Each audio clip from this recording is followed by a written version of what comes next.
pollution is not just dirt you can see. It's a silent threat affecting our health, destroying ecosystems, and pushing our planet to its limits. But what if the power to change this is in our hands? Discover how humans shape our environment and how simple choices can save it. This isn't just an infomercial, it's a reality.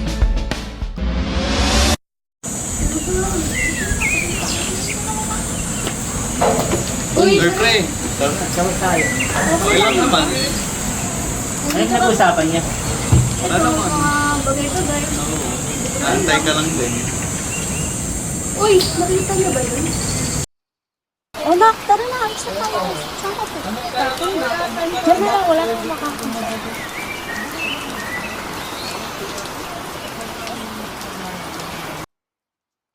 May nagnanay, di ba? Tapos ayun, inako ng bata yung balak at basura niya sa sahig. Nakita niya naman, hindi inakita. Tapos, hindi ko lang alam kung napansin ba ng nanay or Ewan ko lang din kung yun talaga utos ng nanay niya. Kasi, diba, di na din nawawala polusyon sa bansa natin eh. Isa yun sa pwede maging dahilan dun eh. Ayun nga eh. Kung sanay na rin ang mga tao sa ganyan, kung wala pagkabata nila, siguradong dadalhin nila yun, wala pa katandaan nila.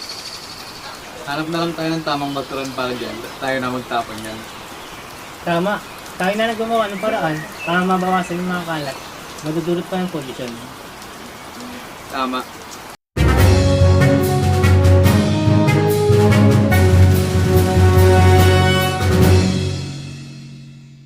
Magandang araw mga kababayan.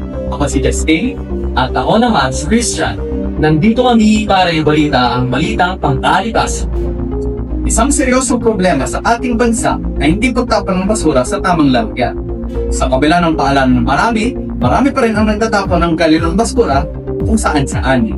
Tama ka dyan, Parko. Ang hindi pagtapon ng basura o improper waste throwing ay pwedeng magdulot ng matinding problema tulad na lamang ng polusyon sa hangin at tubig, pagbaha at pagkalat ng mga matinding sakit.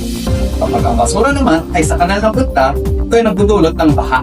Dahil dito, mababara ang mga kanal na pwede rin magdulot sa water pollution. Lalo na kung malala ang ulan sa panahon. Hindi lang yan ang problema. Paano pa ang mahubulong na basura? Ito ay nagiging tambayan ng mga lamok na maaaring nagkalat sa ating mga bukang sakit.